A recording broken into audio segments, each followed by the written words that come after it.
Last week, a sitting president of the United States called a Republican senator and unloaded on her with profanity.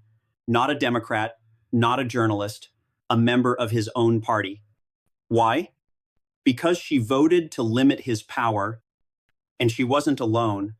Right now, something is happening in Washington that hasn't happened in years. Republicans, Trump's own Republicans, are organizing against him, quietly, deliberately, and on the most dangerous issue possible, the president's authority to take America to war. This isn't cable news drama. This isn't another leak designed to grab headlines. This is a group of lawmakers who've decided that loyalty has limits, and those limits just got tested. What I'm going to walk you through today isn't simple.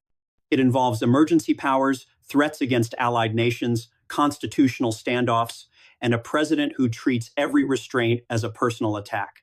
But I promise you this, by the end, you'll understand exactly what's at stake and why this moment could define how power works in America for decades to come. Let's get into it. I want you to picture something. It's late at night in Washington. Phones are buzzing across Capitol Hill. Staffers are whispering in hallways. Senators are refreshing their screens, double-checking what they're seeing, because what they're seeing doesn't make sense. The president isn't attacking Democrats. He isn't going after the media. He's furious at his own party. And for the first time in a very long time, his own party is pushing back. Now, I've covered politics long enough to know the difference between theater and substance. Most so-called Republican resistance over the past several years has been performance. A concerned statement here, a furrowed brow there, then everyone falls in line and the news cycle moves on. This is different. What we're watching now is Republicans actively working to block presidential authority, not symbolically, legislatively. They joined with Democrats to advance a war powers resolution, a formal move to restrict the president's ability to take military action without congressional approval. Think about what that means. Members of the president's own party looked at his behavior and concluded, we need to put legal guardrails around this man before something irreversible happens. That's not a disagreement over policy. That's an intervention. And Trump's response? He didn't reach out. He didn't negotiate. He didn't try to bring people back into the fold. He raged. Reports indicate he called Senator Susan Collins a Republican who supported the resolution and berated her with crude language and threats, not persuasion, intimidation. That reaction tells you everything, because when a leader responds to constitutional limits with fury rather than dialogue, it reveals how they actually view power, not as something granted by law, not as something shared with Congress, but as something personal, something that belongs to them. And that belief that power is personal property is exactly what's driving this revolt. So what actually triggered this? Let me be specific, because the details matter. President Trump has been publicly floating the idea of using military force to acquire Greenland. Now, I need you to sit with that for a second, because when you first hear it, it sounds absurd. It sounds like a joke. It sounds like something you'd scroll past on social media and assume was exaggerated. It's not. The President of the United States has suggested repeatedly in public that military options are on the table for acquiring territory that belongs to Denmark. Denmark, a NATO ally, a country we are treaty-bound to defend.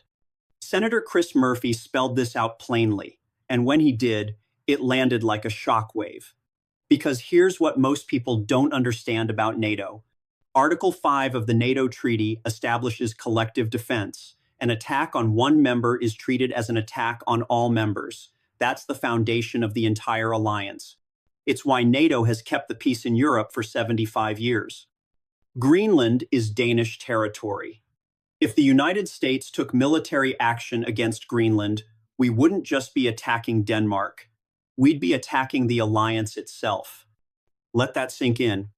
The scenario lawmakers are now forced to take seriously not as theory, but as possibility is an American president putting us in direct military conflict with Europe, with our own allies.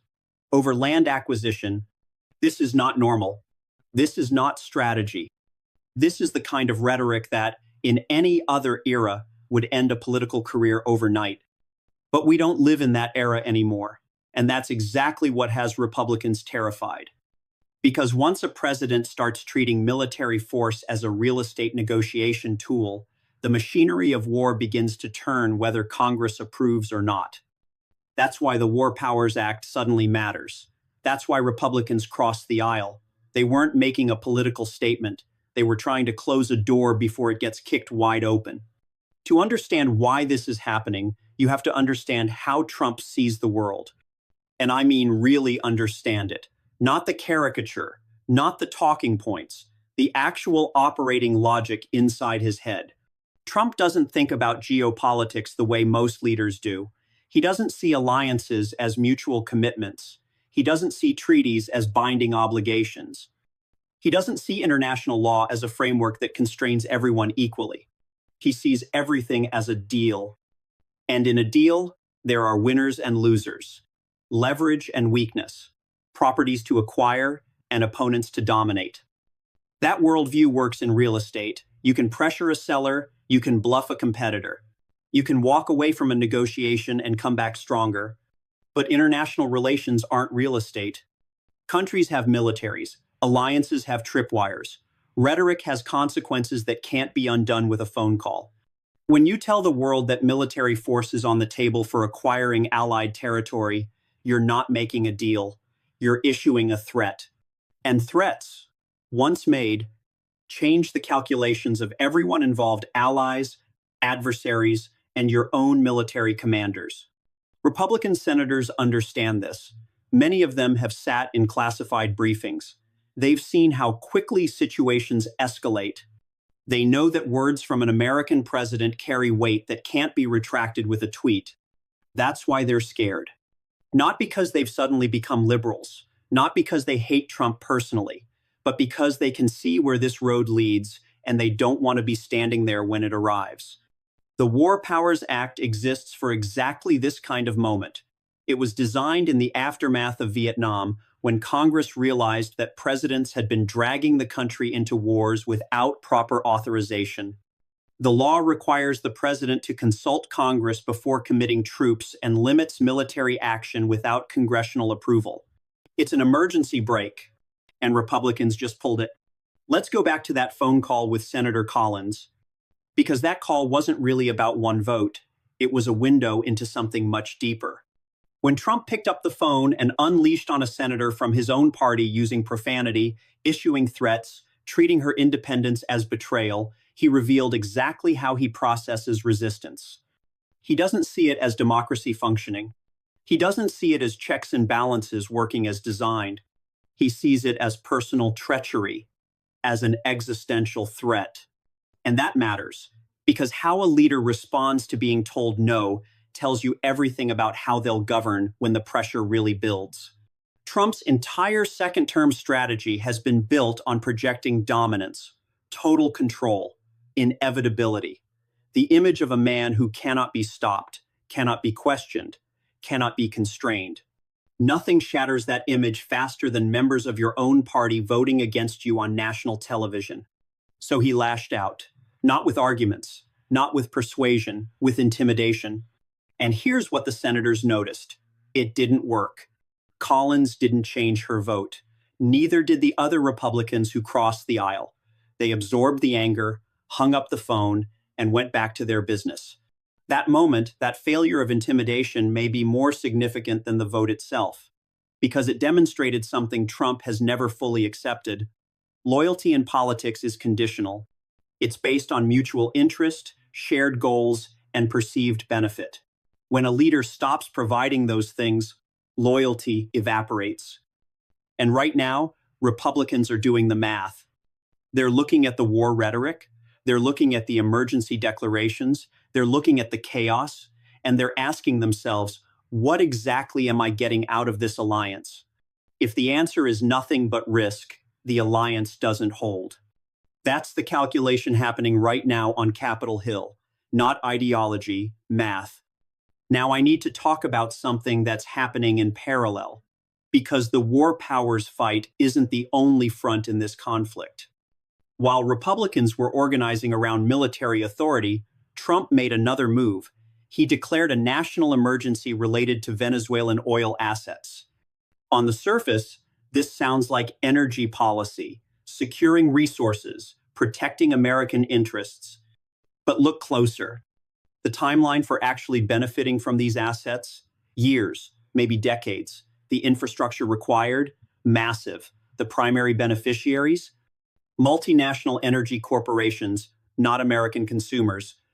So why declare an emergency? Because emergencies do something very specific in American law. They concentrate power. They allow the president to bypass normal procedures. They shift authority away from Congress and toward the executive branch.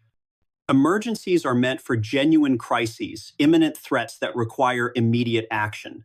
They're not supposed to be strategic tools for avoiding oversight. But that's exactly how they're being used. I want you to notice the pattern here. Every time scrutiny tightens, every time Congress starts asking uncomfortable questions, the temperature rises. A new emergency is declared, a new threat is emphasized. The conversation shifts from accountability to crisis management. This isn't accidental, it's a strategy. When everything is an emergency, nothing gets examined carefully. When every week brings a new crisis, last week's questions get forgotten. When the president is always fighting some urgent battle, oversight looks like obstruction. Flood the zone, change the subject, raise the stakes, hope attention drifts elsewhere. I've watched this playbook operate for years, and I'm watching it operate now. The Venezuelan oil emergency isn't really about oil. It's about control. It's about narrative. It's about keeping the machinery of government so busy responding to crises that it never gets around to the slow, unglamorous work of accountability. And that work is exactly what Trump cannot afford right now. Here's what most people are missing in all of this. While the headlines focus on war powers and emergency declarations, a quieter pressure is building underneath, and it may ultimately matter more than any of the dramatic confrontations. I'm talking about oversight, documentation, timelines, the boring procedural machinery of government accountability. Senator Sheldon Whitehouse has been asking pointed questions, not accusations questions. Why have promised document releases been delayed? Why have review timelines stretched indefinitely? Why have statutory deadlines slipped without explanation? These aren't partisan attacks. They're process inquiries. And process inquiries are what administrations fear most. Here's why. When a senator makes a speech criticizing the president, it's political theater. Everyone expects it. It changes nothing. But when a senator starts asking about inspector general compliance, about missed deadlines, about chains of documentation, that's different. That's the beginning of a paper trail. And paper trails don't care about political loyalty. Records are stubborn. They don't disappear with a tweet. They don't dissolve at a rally. They sit in filing cabinets and servers, waiting to be subpoenaed. The administration itself framed certain disclosures as priorities: urgent, transparent, coming soon. The rhetoric was clear, but the reality has moved far more slowly than the promises suggested. When that gap between rhetoric and execution becomes visible, credibility suffers. And once credibility is questioned, every future explanation faces deeper skepticism. That's the trap Trump is trying to avoid. A request for an inspector general review isn't an accusation. It's an acknowledgement that something in the process isn't working, whether through mismanagement, competing priorities, or something else entirely. But for a president who treats every inquiry as an attack, even neutral oversight feels like warfare. And that's the problem, because oversight isn't optional. It's how democratic governments function. It's how power stays accountable. It's how citizens know whether their leaders are actually doing what they claim. When a president treats oversight as an enemy rather than a feature, the entire system starts to wobble. Let me tell you what Republican senators are actually worried about. It's not just Trump. It's not just this presidency. It's what comes after. Here's the thing about constitutional norms. Once they break, they don't automatically reassemble. Precedents set by one president become tools available to the next. Shortcuts taken today become standard practice tomorrow. If a president can declare emergencies to bypass Congress, Whenever convenient, future presidents will do the same. If a president can threaten military action against allies without consequence, future presidents will feel empowered to go further. If a president can treat oversight as sabotage and intimidate lawmakers who disagree, future presidents will inherit that playbook. Republicans understand this. The ones who've been in Washington long enough have seen how power accumulates. They know that defending a president today might mean enabling a different president tomorrow, one they don't agree with, one they can't control. That's why some of them are finally drawing lines. Not because they've had a sudden change of heart about Trump personally, but because they're thinking about the institution, about the Senate's role, about whether Congress will still matter in 10 years if they let these precedents stand. That calculation is what's driving the revolt. It's not ideological, it's structural. It's Republicans asking themselves, if we don't stop this now, will we even have the ability to stop it later? And increasingly, the answer they're arriving at is no. Once a president successfully argues that he is guided only by personal judgment, not by law, not by treaties, not by constitutional limits, the office itself transforms. It stops being a position within a system and starts being the system itself. That transformation is what some Republicans are now trying to prevent, quietly, carefully, with full awareness that they might fail, but trying anyway, because the alternative is worse. I want to bring this down from abstractions for a moment, because all of this, the constitutional debates, the power struggles, the procedural fights, has real consequences for real people. When a president threatens military action, military families feel it. They're the ones who get deployed. They're the ones who don't come home. When trade relationships destabilize because of erratic foreign policy, workers feel it. Factory orders get canceled, supply chains break, jobs disappear. When allies lose trust in American commitments, everyone feels it. The dollar weakens, security agreements fray,